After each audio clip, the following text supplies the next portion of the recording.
Patay ang usa ka lalaking driver human mibangga ang gimanehong kotse sa usa ka truck. Human kini naka hit and run og duha ka minor de edad nga nagjogging sa Maasim, Sarangani. Usa sa mga nagjogging nga biktima patay sab. Ano ang report ni Efren Mamak? Sa CCTV, makita nga nakaparada kining truck sa kilid sa National Highway sa Barangay Poblasyon, Maasim, Sarangani pasado alas 4 sa kadlawon adlawng Sabado. Matod sa PNP, nangape ang lalaking driver niini. Apan ang maong truck, kalit miabante human nabanggaan ang likod niini ug usa ka kotse nga kusog ang panagan gumikan sa impact.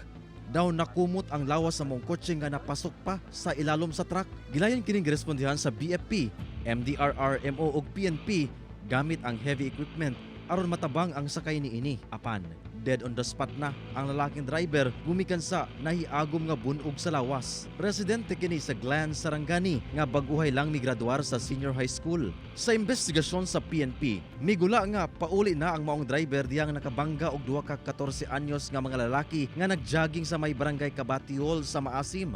Nadala pa sa ospital ang mga biktima apan namatay ang usa samtang kritikal o padayong ginatambalan ang laing usa. Tingin ko una-una sa pressure na hindi mo sa kanya ang sasakyan, tawagan siya na isauli na. So umuwi siya. Siguro sa pagmamadali, nasagasaan niya yung dalawang minor. Kaya kinakasagasa siya, tumakas siguro siya. Pinalakasan niya masyado patakbo. Pagdating sa tinago, nabundol naman niya yung likod ng truck. Sa karon gikustodiya na sa PNP ang driver sa truck. Ginakuan pa kini og pahayag. Lakip na ang kabanay sa namatay nga driver ug sa nabanggaan nga menor de edad. Kauban si Gary Balantay, Efren Mamak, 1 Mindanao.